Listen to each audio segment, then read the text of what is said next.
and a warm welcome to Continental Prime on News Central, reaching you live from Lagos, Nigeria. My name is Felicity Ezewike. The headlines at this hour. Chadian President Idris Deby seeks international community support to end terrorism. Nigeria's President Muhammadu Buhari seeks debt cancellation for developing countries. Ethiopian government grants rebel commander amnesty. We'll bring you details shortly.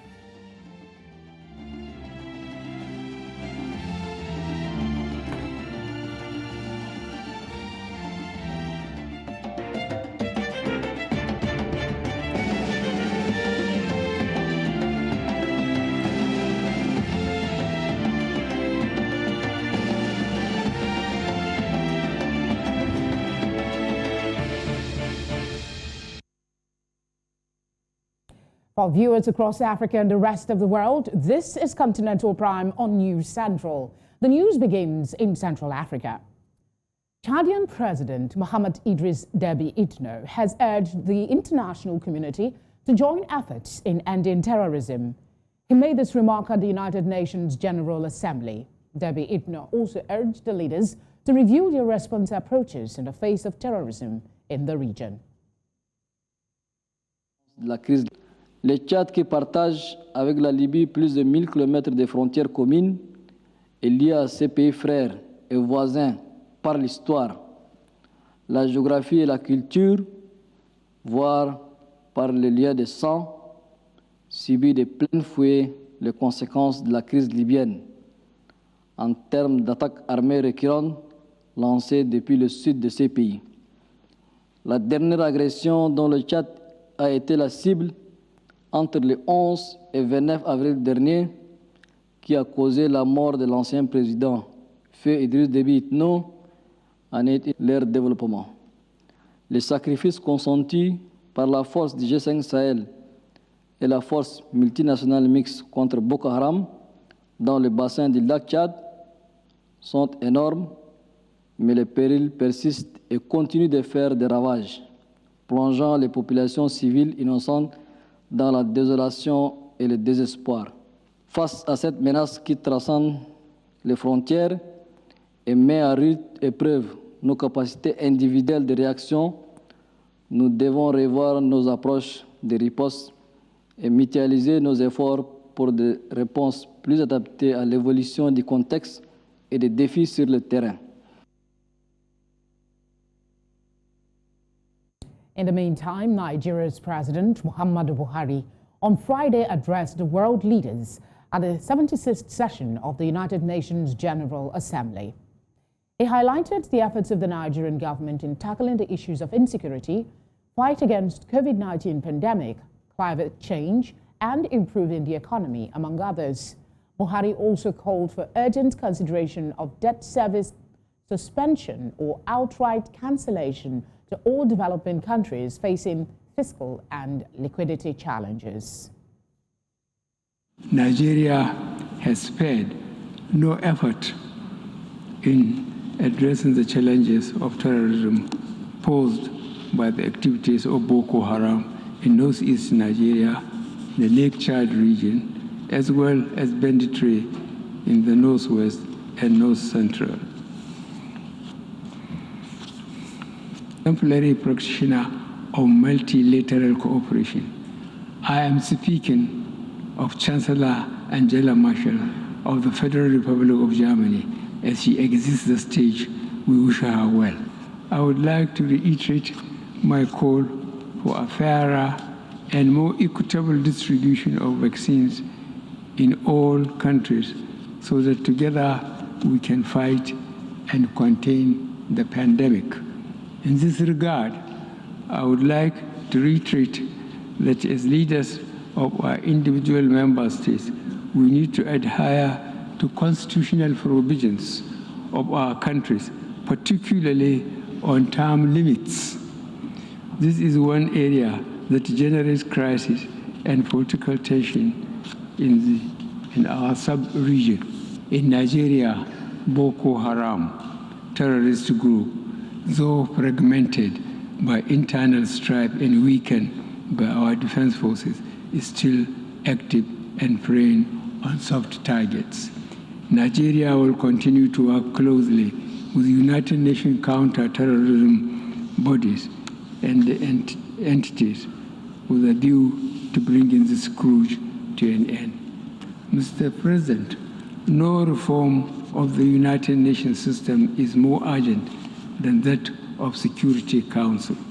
Stakeholders around the world are asking how such power could be concentrated in scant representation. The governmental negotiations have taken too long, some 15 years. We must avoid going in circles. Nigeria's electoral umpire has called for the support of the National Population Commission to help delineate federal constituencies. Chairman of the Independent National Electoral Commission, INEC, Muhammadu, made the call as he received the leadership of the Population Commission at the INEC headquarters in Abuja. He appealed to the Commission to make available data of deceased Nigerians so INEC can effectively update its voters' register. No constituencies have been delimited in Nigeria since the last exercise carried out 25 years ago in 1996 by the defunct National Electoral Commission of Nigeria, NECOM. Working together with the Population Commission, we are determined to make a difference this time around, just as we solved the problem of voter access to polling units in Nigeria. We have already prepared and produced a discussion paper on electoral constituencies in Nigeria, looking at the issues more broadly, including the imperative of a new population census.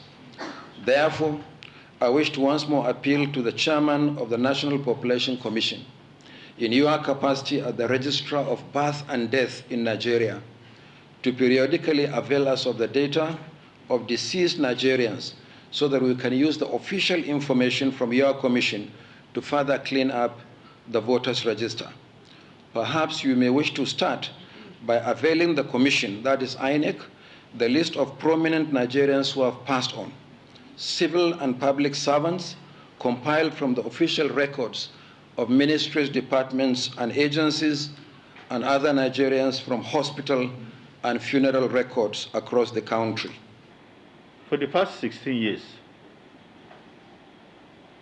we've not been able to conduct any national census due to so many factors. But recently, we got the nod. We are likely to conduct census in 2002. Mr. President has sent correspondence. He's prepared, he's willing to conduct the census, but this will come from him. He's going to make the proclamation by himself, and we're making arrangement for that. We have been working towards realizing this objective by delineating or demarcating the entire landscape of this country. It started right from 2014, and we're hoping by end of October we complete the demarcation of all the local governments in Nigeria, 704 of them, and the 36 states of the Federation and the FCT. Guinea-Bissau, a West African country, always celebrates every 24th day of September in grand style. This report details the struggle of the country in attaining independence from the Portuguese. In the early 1440s, the Portuguese monopolized the exploration and trade along the Upper Guinea coast till later 15th and early 16th centuries, until the French, Spanish, and English began to compete for the wealth of Africa. Tens of thousands of Guineans were taken as slaves to Cape Verde to develop its plantation economy. The struggle for dominance around Guinea saw English demand for Guinean territories to the south and French demand along the north and east. The Guinean people were certainly not consulted about such matters, and they resisted, revolted, and mutinied by any available means whenever possible. The killings and severe measures exerted by the Portuguese and their missionaries brought about a widespread outcry. Nevertheless, the Portuguese continued their appeasement efforts against the Guinean population, especially the coastal peoples, and launched 3 more major campaigns, the latest of which was undertaken in January 1936. The liberation struggle, however, started in 1956, when a group of Cape Verdeans founded the National Liberation Party for Guinea and Cape Verde, called the African Party for the Independence of Guinea and Cape Verde, PAIGC. At first, the PAIGC's goal was to achieve independence through peaceful means of protest. However, in August 1959, the Portuguese responded to dock workers' strike with violence, killing, and wounding numerous demonstrators, which convinced the PAIGC that only a rurally based armed struggle would be sufficient to end the colonial and authoritarian regime. With the freedom and the dignity of our people is the fundamental for us. We are not fighting for an ideology. We're not fighting for the capitalism or for the communism in our country. We are fighting for the independence of our people. After a period of military training and political preparation, the PAIGC launched its armed campaign in January 1963 and showed steady military progress thereafter. The PAIGC gained control of some 2/3 of the country. These events, compounded by the drawn-out wars in Portugal's other overseas provinces, precipitated a crisis that led to a successful coup in Lisbon on April 25, 1974. Portugal's new government soon began negotiating with African nationalist movement. Although independence was declared in 1973, full independence was recognized on September 10, 1974.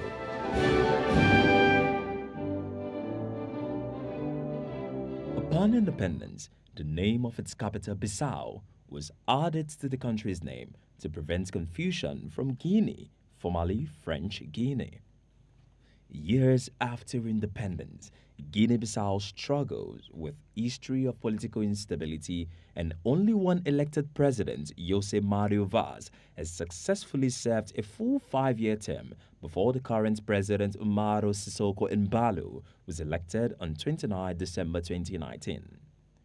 With its GDP per capita being one of the lowest in the world, and its Human Development Index one of the lowest on Earth, and more than 2/3 of its population living below the poverty line, it is hoped that things will get better as the country marks its 48th independence. Ni Omani, reporting for News Central. Happy independence to Guinea-Bissau. Now, as South Africans celebrate the cultural wealth of the nation in commemoration of the country's Heritage Day, President Cyril Ramaphosa has enjoined the citizens of the country to preserve the country's heritage by promoting cultural diversity, social cohesion, reconciliation, peace, and economic development, among others. News Central's Omolola Ololade takes a chronicle of South Africa and the Heritage Day. Heritage Day in South Africa is celebrated on 24th September every year. On this day, South Africans across the globe are encouraged to celebrate culture, diversity, traditions, and meet flavors in the wider context of a nation that belongs to all its people. Formerly known as Shaka Day, the day was in commemoration of Shaka Zulu, the Zulu king. In celebration of 2021 annual event, President Cyril Ramaphosa urged everyone to preserve the country's heritage for generations to come, while paying tribute to all those who have been working to keep the heritage of the country. Someday, our children will pass this on to their own children, who may themselves become cultural practitioners, authors, filmmakers, museum curators, and tour guides. Heritage is as much about the present as it is about the past. By transmitting it from one generation to another, we keep it alive. Otherwise known as Bride Day, South Africans talk about the significance of the day, as it serves as a day to advance the nation's unity in its diversity by remembering the cultural heritage of the many cultures that make up the population of the Rainbow Nation. Mandela calls for a celebration of the country's heritage. This happens to coincide with the time that Shaka is being memorialized, and as such, there's some contention saying that this day is only celebrating one cultural facet of the country's identity.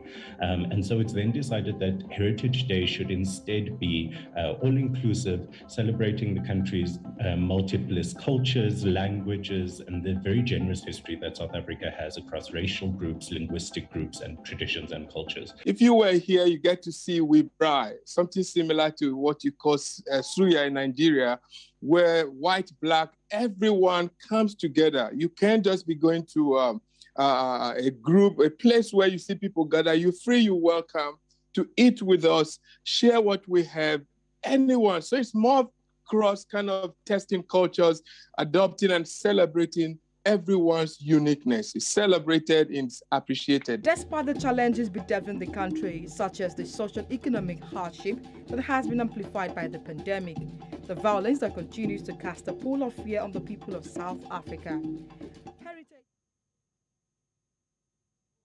Staying in Southern Africa, Rwanda's President Paul Kagame on Friday began a two-day visit to Mozambique's insurgent-hit north, where he has sent 1,000 troops to help local soldiers fight militants. He also offered to keep Rwandan forces in Cabo Delgado if they will be needed as internally displaced persons are resettled. Rwandan forces have made significant advances capturing the militants' main headquarters in the port city of Mosimbao del Praia last month. They say they have liberated 90% of the province from militants. In North Africa, Tunisia's powerful UGTT labor union says moves by President Kais Saied to have sole control to amend the constitution were a danger to democracy and called for dialogue. Saied dismissed the prime minister, suspended parliament and assumed executive power on July 25 in a move his foes described as a coup, and went further on Wednesday to brush aside much of the constitution to allow him to rule by decree. The union, with 1 million members, is an important player in Tunisian politics. It had already warned Saied that although it welcomed his initial intervention in a paralyzed political system, he must act within the constitution. In East Africa, Ethiopia officials say they will not prosecute the commander of Oromo Liberation Army (OLA), Golichia Denge, after he defected to the government. This is despite the long-standing reports of human rights violations by the OLA. Denge, who fought for the OLA for over 27 years, is the biggest name so far to lay down arms following a call from government and traditional leaders. Both the OLA and the Tigray People's Liberation Front, TPLF, in the north of the country have been designed terrorist groups by the Ethiopian authorities. Staying in East Africa, the Ugandan government official has been sentenced to 40 years in prison and ordered to pay $5.4 million in compensation. Accountant in the Prime Minister's office, Godfrey Kazinda, reportedly looted money from a program funded by foreign donors to assist communities devastated by the Lord's Resistance Army in the north of the country. Kazinda was accused of embezzling about $26.4 million. 4 luxury cars and a 20-bedroom mansion belonging to Kazinda were also reportedly seized by the government. Coming up, Mozambique eases COVID-19 restrictions. We'll bring you details of this and other stories when we return. Stay with us.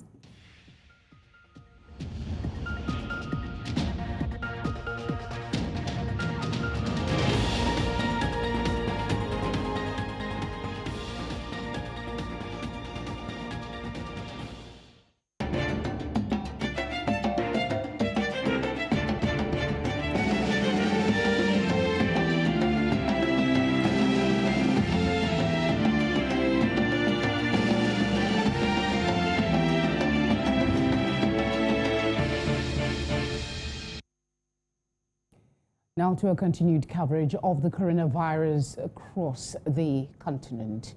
In southern Africa, Mozambican President Filipe Nyusi has announced an easing of COVID-19 restrictions, including the resumption of preschool education and the opening of theaters, cinemas, museums and gyms at 1/3 capacity. The new decree will be in force for 30 days. And Nyusi says the new changes were made to achieve a gradual balance between public health and the economy and to recognize the collective efforts of the people. Sports training for provincial championships and the admission of audiences at national championship games were also authorized. And Nyusi also authorized the opening of places of worship and conferences whose number of participants vary from 50 to 100 in indoor and open spaces. In North Africa, Tunisian President Kais Saied has lifted the nighttime curfew in place since March 2020 due to the coronavirus pandemic, but imposed vaccine certificates for public events. Said's office said in a statement on Friday that the curfew currently in place between midnight and 5 a.m. will end on Sunday. It said a certificate proving the holder is fully vaccinated will be necessary to attend public and private activities or gatherings in open and closed spaces. After a sharp spike in COVID-19 cases in early July, the North African country of 11.7 million people has seen its caseload tumble in recent weeks. Staying in the region, the Egyptian Ministry of Education has barred teachers and other staff from entering schools and universities unless they have been either vaccinated or fully tested for COVID-19. The country's education minister says unvaccinated staff must pay for 2 PCR tests a week at a prohibitive rate of almost $100 each. Official figures show that 40% of Egyptian teachers have yet to be vaccinated against the virus. In East Africa, Tanzanian President Samia Hassan says the level of COVID-19 vaccine inequity is appalling. Addressing the UN General Assembly, Hassan says, while globally COVID-19 vaccines are being developed, the virus is moving faster than the global production and distribution, as the vast majority of vaccines have been administered in high and upper middle income countries.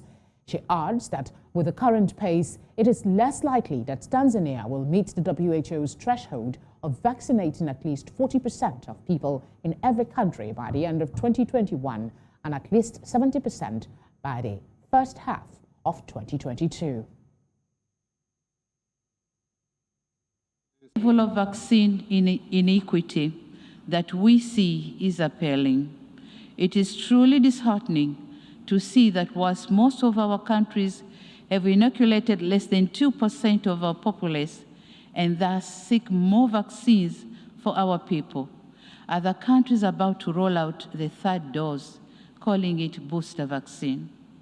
We tend to forget that nobody is safe until everyone is safe. It is indispensable that countries with surplus COVID vaccine doses share them with other countries. It is our humble request that the patent rights on COVID-19 vaccines should be waived for developing countries so that they can afford to produce the vaccines.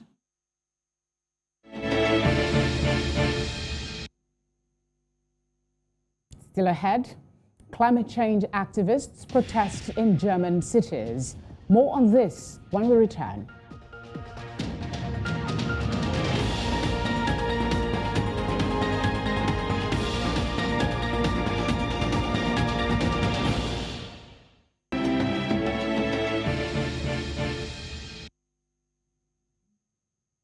Thank you for staying with us. Now, climate change activists are rallying in cities around Germany ahead of federal elections on Sunday.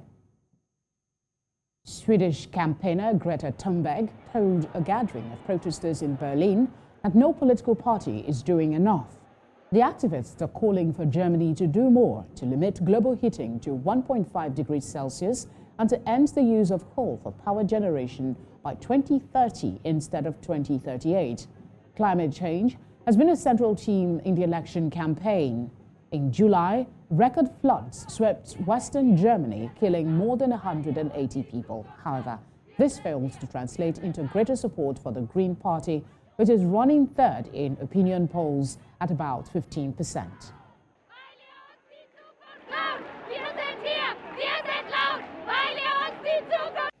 It is clearer than ever that no political party is doing close to enough. But it's even worse than that. Not even their proposed commitments are close to being aligned with what would be needed to fulfill the Paris Agreement. As an example, if you look at the different parties' climate policies and compare that to the CO2 budgets provided by the IPCC that will keep us below 1.5 degrees, you can see that there's a huge gap. Not one party is even close to even proposing a pathway that will be consistent with the Paris Agreement. While we're at it, Germany is the fourth biggest emitter of CO2 in history. For a nation of about 80 million people, that's quite an achievement. Germany is objectively one of the biggest climate villains. If we ignore that fact, when you look at we are actually investing the money that's supposed to be building back better, it shows the hypocrisy of our leaders. It turns out that the green recovery they are talking about isn't so green after all. Only 2% of government's recovery spending has been allocated to clean energy, according to IEA.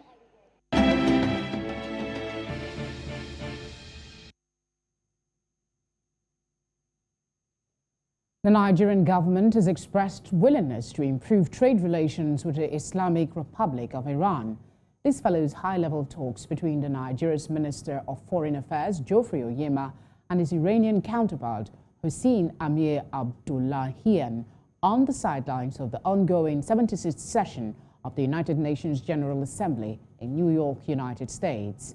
Amir Abdullahian assured that Iran is willing to remove all barriers limiting progressive trade between the two nations, including ensuring direct flight from Tehran to Abuja and direct shipping from Iran to Lagos in Nigeria.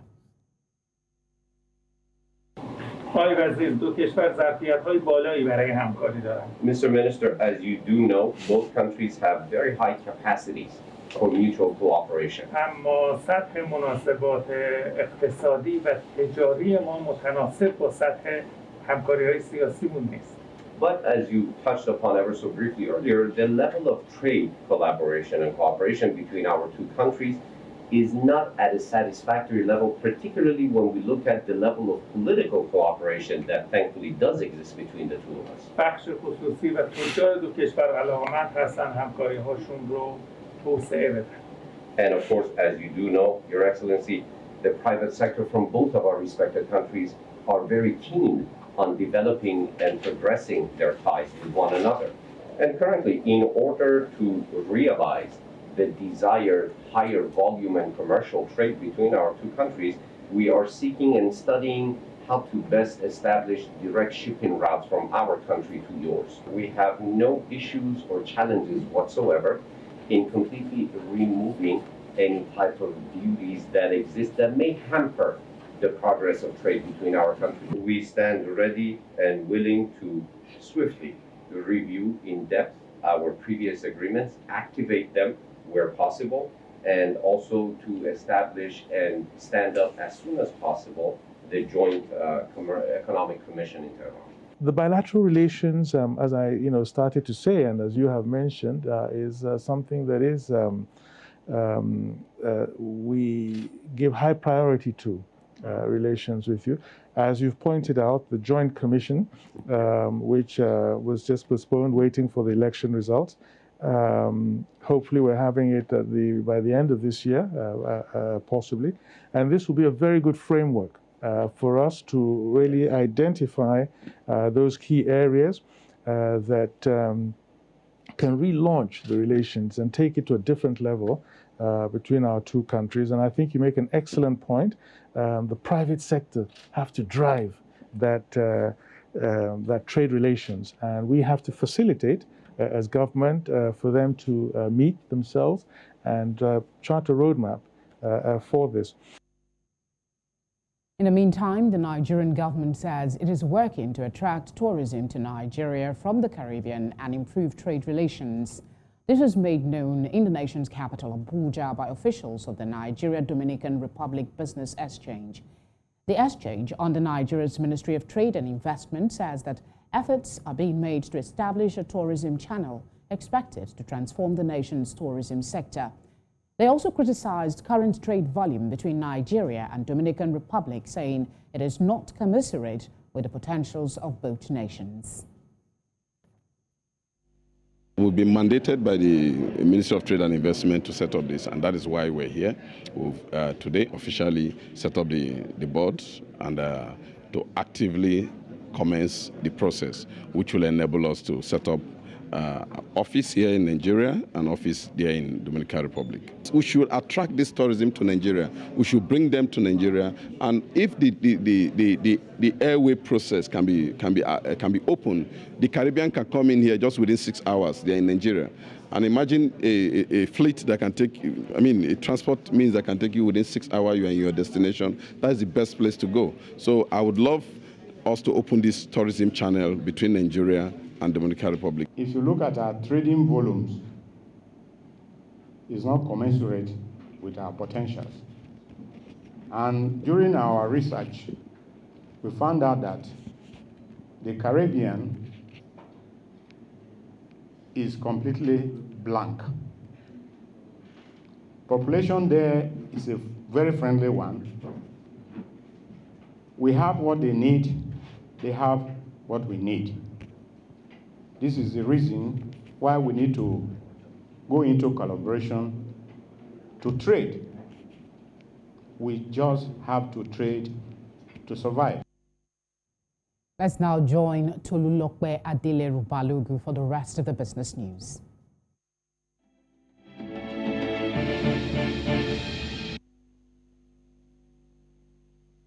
Welcome. This is Business on NC Continental Prime. I'm Tolulokwe Adeleru Balogun.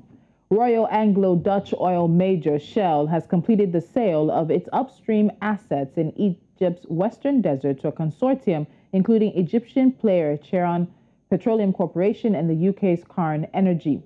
Shell said the sale has been finalized at a base consideration of $646 million and additional payments of up to $280 million between 2021 and 2024. These are contingent on oil price and the results of further exploration. International oil and gas giants are increasingly evaluating their global upstream assets as the energy transition gains momentum, which is likely to shore up merger and acquisition activity in the sector. The Central Bank of Kenya has accepted 10.15 billion Kenyan shillings worth at the weekly Treasury bills auction. The Kenya Apex Bank received bids worth 10.159 billion Kenyan shillings, which is an undersubscription of 42.33%. This auction had competitive bids worth 7.290 million Kenyan shillings and 2.863 million Kenyan shillings as non-competitive bids. The 91-day Treasury bills were the most attractive, receiving bids worth 4.793 million Kenyan shillings out of the 4 million on offer, a performance rate of 119.84%. The 182-day Treasury bills received bids worth 4.67 million Kenyan shillings out of the 10 million Kenyan shillings on offer, a performance rate of 46.71%, with the bank accepting the entire amount. The International Air Transport Association has urged the Kenyan government to use all mechanisms at its disposal to encourage air travel, including reductions in COVID-19 test charges. According to the association's regional vice president for Africa and the Middle East, Kamal Al-Awadhi, Kenya's air transport recovery is stalling and requires ongoing support. Airline passenger traffic to, from, and within Kenya fell by 52% in June 2021 versus June 2019. The picture was similar for the first half of 2021, with passenger volumes declining by 54.2% compared to the first half of 2019. And from the eastern part of the continent, we move now to the southern parts, where the repurchase rate or repo rate for the South African Reserve Bank will remain unchanged at a record low of 3.5%. This is a widely expected move and follows the September meeting of the central bank's Monetary Policy Committee this week. The bank's governor said it was a unanimous decision to keep the repo rate on hold. This means that the prime lending rate of commercial banks also remains at a 5-decade low of 7%. And that's all of the business news we have for you at this hour. NC Continental Prime continues shortly. Don't forget to follow and join on Business Edge, 11 a.m. West African time, Monday through Friday.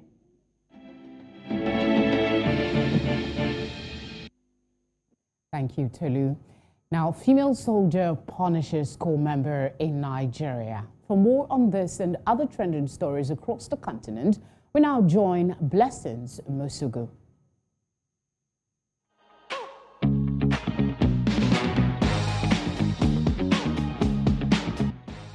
Africa, thank God it's Friday. Thank you so much for joining us on NC Trends today, and I remain Blessings Mosugu. Now let's get right into it. A very disturbing video has been circulating on the internet of a corps member being punished by a female soldier.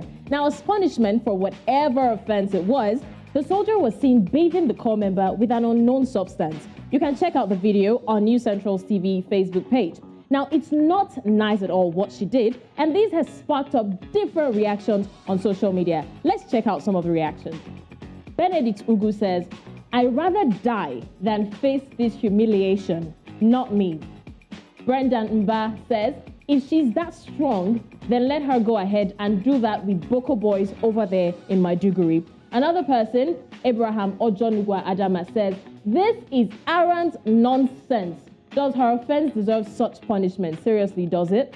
And then the last person, Emmanuel Oshone David or Dan, says, "Now so them, they always want to abuse their power on innocent civilians. Forgetting say one day you go walk out without uniform, and that's going to be dangerous, I tell you." All right, moving on. Talking of strengthening bilateral ties now, Zambia's newly elected president, Hakainde Hichilema, has met with the Vice President of the United States, Kamala Harris. Now, worthy of note is the fact that Hichilema is the first Zambian leader to visit the White House since 1992. Amazing. Now, they both congratulated each other for their new appointments, and they went on with discussions which centered around peace and unity in the world and the need for democratic values, human rights, freedoms, and liberties. Now, let's see some of the reactions. Mwape Kelly Nwila says, "So proud of you both for your remarkable achievement. It indeed is a remarkable achievement. President Hichilema, we love you so much. Thanks for representing us well." And another person, Smart Entrepreneur, says, "Greetings, Mr. President. I feel profoundly delighted at the global impact you are already making. We can visibly see that Zambia is very well represented." This person talks like a diplomat. "Thank you for putting Zambia on the spotlight. Your dedication to the presidency is highly admirable." And the last person, Bobby, says, "The first president from Zambia to be invited to the White House, still making history. Our president, our Bali, your Bali," whatever that means. All right, now finally, it is World Heritage Day in South Africa today, 24th September 2021, and the country recognizes and celebrates the cultural wealth of your nation. South Africans celebrate the day by remembering the cultural heritage of the many cultures that make up the population of South Africa. And it's a public holiday in South Africa to celebrate the day. Now let's take a look at some reactions online. Funo Designs said, looking amazing actually, "Your culture is your identity. Embrace it with pride. Happy Heritage Day." Now Sia Luli says, "I know most people hate the truth, but if it wasn't for Shaka Zulu's bravery, we wouldn't be celebrating the hashtag Heritage Day today. To the Zulu Nation, it's the Shaka Zulu Day today." All right, and finally, the last person says, "I love my culture and I respect it. I am proud to be Kosa." Happy Heritage Day. Good people, let's see those traditional outfits. Now, I would have come with mine, but I guess I didn't get them in one time. Anyways, happy Heritage Day to South Africa. This is where we wrap things up for today on NC Trends. Do not forget, follow us on all social media platforms at News Central TV. My name is Blessings Mosugu. Thank you.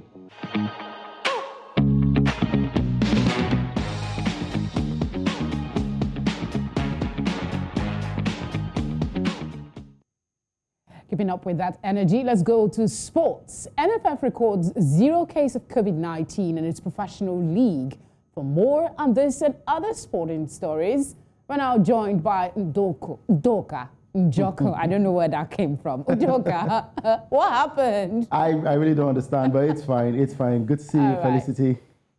Now, talking about the Nigeria Professional Football League, the Secretary of the Nigeria Football Federation Special COVID-19 Task Force, Muhammadu Aminu, has stated that none of the over 700 players who featured in the 2020-2021 Nigeria Professional Football League season and officials contracted COVID-19. Now, the season, which came to an end in August, was held under strict COVID-19 regiment, with players and officials said to have undergone several COVID-19 tests during the course of the campaign. Now, the committee was assigned to recommend ways of ensuring the safety and well-being of players, officials, and spectators at all match venues in line with the COVID-19 protocols. So, a good one for the Nigeria Professional Football League, not recording any case of COVID-19. Now, going over to Egypt, Zamalek former star Abdelrahim Ali will be joining Al Masry's new technical staff led by Tunisian head coach Moin Shabani. Now, after Al Masry and Ali Maher parted ways, the club made a deal with Tunisian head coach Moin Shabani to lead the team starting the next season. Now, the latest addition to the technical staff is Zamalek and Egypt national team former striker Abdelrahim Ali, who will be the director of football. Now, Al Masry are currently preparing for the CAF Confederation Cup journey, which starts as they are set to face Uganda Revenue Authority in the round of 32. Moving over to the world of car racing now, Red Bull's Max Verstappen will start Sunday's Russian Grand Prix from the back of the grid as a result of a penalty for using too many engines. Now, Red Bull needed to take a fourth engine, one more than permitted for a season. And they decided to do so in Russia after he was given a 3-place grid penalty for his part in his crash with title rival Lewis Hamilton at the last race. Now, Valtteri Bottas led Hamilton in the Mercedes 1-2 in second practice at Sochi. Now, persistent rain is expected on Saturday, and the governing body, the FIA, is preparing contingency plans in readiness for a potential delay in qualifying. If it cannot be run at some point on Saturday afternoon, it will be held on Sunday morning before the race. Now, for Max Verstappen, he will start at the back of the grid alongside Ferrari's Charles Leclerc, who also has a new engine fitted this weekend and has also exceeded his allocation. And lastly, in the world of boxing, we look forward to the fight between Alexander Usyk and Anthony Joshua, the heavyweight championship, which will be on the line on Saturday when AJ faces off with Usyk at the Tottenham Hotspur Stadium in London. Now, Joshua is putting the WBA, the IBF, the WBO, and the IBO titles on the line when he faces Usyk, who is a WBO mandatory challenger. Now, the two fighters weighed in, and there were no surprises. And Joshua weighed in at 240 lbs, while Usyk weighed in at 221.25 lbs. And Joshua had generally weighed in the 2040 to 2050 range, so he would seem to be in good shape. On the other hand, this is the heaviest Usyk has ever weighed in his brief heavyweight career. Where's the DJ? Drop a beat for me. Nah, thank you guys for coming out. Phenomenal turnout. I was here on Wednesday sparring. It hit home. This is one of the places where I started off fighting a lot. Well, I won the world title actually. So I know you guys are the true loyal supporters that are coming out today. And I always say I don't take this position for granted. I promise you I'll pay you back with committing myself hours and hours and hours in the gym. And what do we want on Saturday? We will deliver. We will deliver. Shout out to Finchley Boxing Club. Shout out to GB Boxing, shout out to all the UK fans, Ukrainian fans, Nigeria, everyone that's come out to have a good time. Thank you so much, and I'll see you all tomorrow. Take care, yeah? Looking forward to the fight between Alexander Usyk and Anthony Joshua. And that's a wrap on Sports Update on NC Continental Prime. I am Udoka Njoko. Thank you very much, Udoka. I don't need to ask who you're rooting for. Anthony Joshua all the way. Thank you again.